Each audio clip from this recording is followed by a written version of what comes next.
Assalamualaikum warahmatullahi wabarakatuh. Alhamdulillah puji syukur kita haturkan kepada Allah Subhanahu wa taala karena hari ini kita diberikan kesehatan, diberikan kekuatan oleh Allah untuk melaksanakan kegiatan yang bermanfaat, yaitu belajar tentang hukum pernikahan. Untuk hukum pernikahan, yang pertama, mengapa sih Islam itu mensyariatkan pernikahan? Yang pertama, pengertian pernikahan dalam KBBI nikah diartikan sebagai perjanjian antara laki-laki dan perempuan untuk bersuami istri dengan resmi. Dalam Undang-Undang Pernikahan Republik Indonesia Nomor 1 Tahun 1974, definisi pernikahan merupakan ikatan lahir batin antara seorang pria dan wanita sebagai suami istri dengan tujuan membentuk keluarga atau rumah tangga yang bahagia dan kekal berdasarkan ketuhanan yang Maha Esa. Kemudian bahasan yang kedua adalah mengapa Islam mensyariatkan pernikahan? Yang pertama, dalam menempuh kehidupan, seseorang membutuhkan pendamping sebagai tempat mencurahkan suka dan duka. Yang kedua, hidup berpasangan atau nikah adalah kebijaksanaan Allah Subhanahu wa taala terhadap seluruh makhluknya. Kemudian yang ketiga, nikah merupakan fitrah.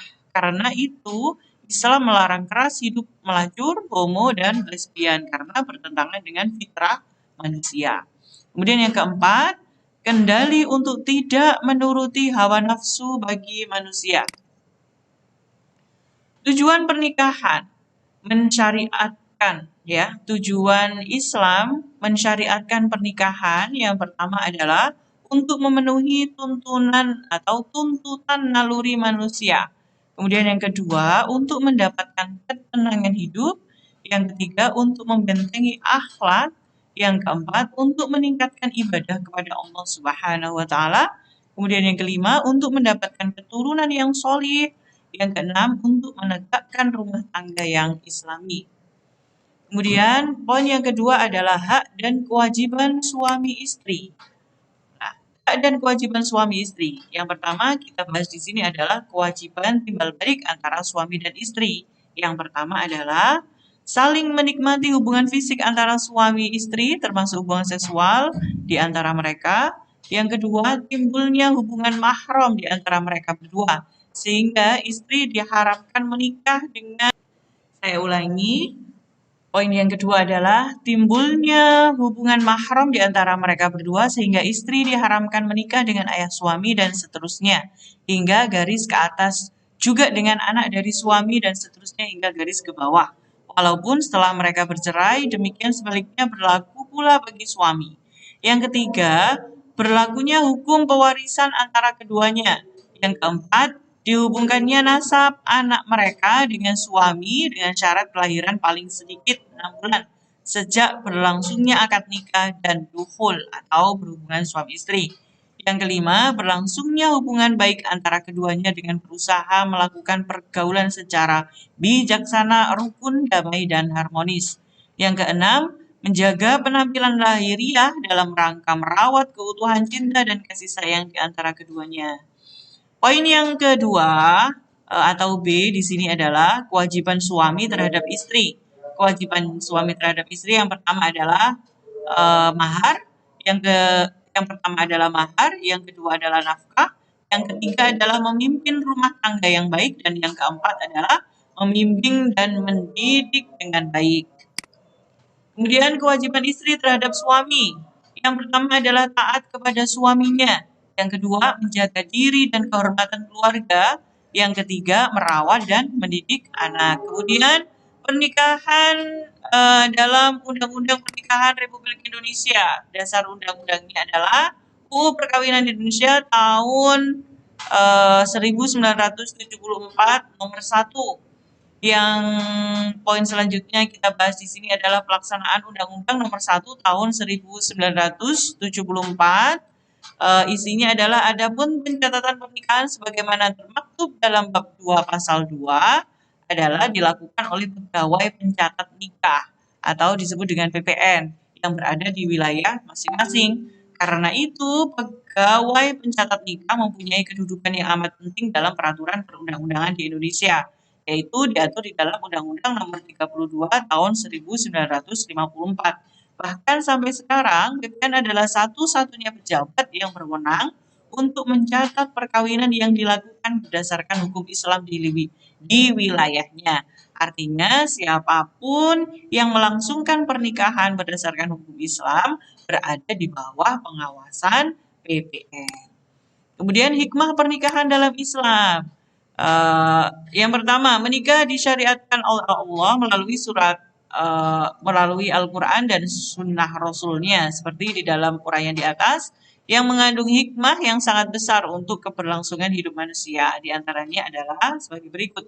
Yang pertama, terciptanya hubungan antara laki-laki dan perempuan yang bukan mahram dalam ikatan suci yang halal dan diridhoi oleh Allah Subhanahu wa taala. Yang kedua, mendapatkan keturunan yang sah dari hasil pernikahan. Yang ketiga, terpeliharanya kehormatan suami istri dari perbuatan zina. Yang keempat, terjalinnya kerjasama antara suami dan istri dalam mendidik anak dan menjaga kehidupannya. Yang kelima, terjalinnya silaturahim antar keluarga besar, pihak suami dan pihak istri. Kemudian, poin yang kelima yang kita bahas sekarang ini adalah ketentuan pernikahan di dalam Islam. Hukum pernikahan. Hukum menikah bisa menjadi wajib, sunnah, mubah, haram, dan makruh. Yang pertama, hukum pernikahan bisa menjadi wajib bagi orang yang telah mampu, baik fisik, mental, ekonomi, maupun akhlak. Yang kedua, oke, kita lanjut. Untuk hukum pernikahan, hukum menikah bisa menjadi wajib, sunnah, mubah, dan haram, serta makruh. Hukum pernikahan yang wajib adalah bagi orang yang telah mampu bagi fisik, mental, ekonomi, maupun akhlaknya. Kemudian yang kedua, sunnah.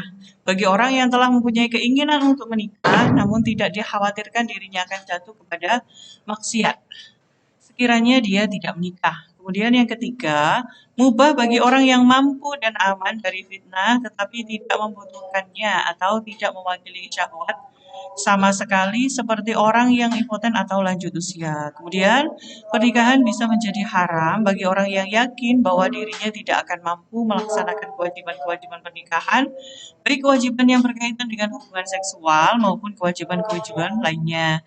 Kemudian, pernikahan bisa menjadi makruh bagi seseorang yang mampu menikah tetapi dia khawatir akan menyakiti wanita yang akan dinikahinya atau tidak minat terhadap wanita dan tidak mengharapkan keturunan. Kemudian selanjutnya, orang-orang yang tidak boleh dinikahi terdapat di dalam Al-Quran surat An-Nisa ayat 23 sampai dengan 24. Kemudian dilihat dari kondisinya, mahram terbagi menjadi dua. Yang pertama adalah mahram mu'abbad, wanita yang diharamkan untuk dinikahi selama-lamanya, seperti keturunan satu susuan, mertua, perempuan, anak tiri, jika ibunya sudah dicampuri, kemudian bekas menantu perempuan dan bekas ibu tiri. Kemudian yang kedua adalah mahram ghair mu'abbad, adalah mahram sebab menghimpun dua perempuan yang statusnya bersaudara, misalnya saudara sepersusuan, kakak dan adiknya. Hal ini boleh dinikahi tetapi setelah yang satu statusnya sudah bercerai atau mati, yang lain dengan sebab istri orang lain dan sebab iddah. Kemudian rukun dan syarat pernikahan. Syarat calon suami yang pertama bukan mahram sang wanita. Yang kedua orang yang dikehendaki. Kemudian yang ketiga adalah muayyan atau beridentitas yang jelas. Kemudian syarat calon istri bukan mahram si laki-laki. Kemudian yang kedua terbebas dari halangan nikah. Misalnya masih dalam masa iddah atau berstatus sebagai seseorang.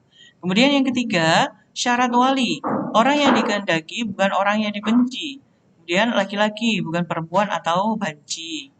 Kemudian mahram si wanita, baligh, bukan anak-anak, berakal, tidak gila, adil, tidak fasik, tidak terhalang wali lain, tidak buta, tidak berbeda agama, dan bukan budak. Kemudian yang keempat, dua orang saksi. Yang kelima adalah ijab dan kabul.